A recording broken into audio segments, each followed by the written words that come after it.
Gəlmişik Dehli kəndinə. Burada bizim müdafiəmələrin biri. Yaxsədəci şanası var deyəsən. Nə olubdu? Qolun?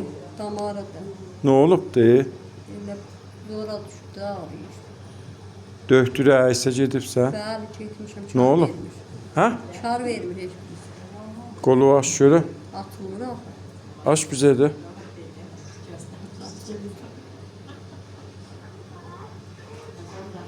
Üstəzə də getmir. Xeyr.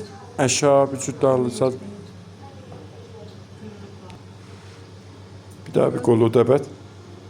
Dəbət. Dəbət. Ağrıyır axı. Yaxşı, inşallah baxarıq cürrənə. Yaxşı, baxdıq. Qolu aç. Cürrəndi. Aç qoza. Yendir. Allah'a çok şükür. Sağ ol, sağ olasın. Yaşa, yaşa, sağ ol.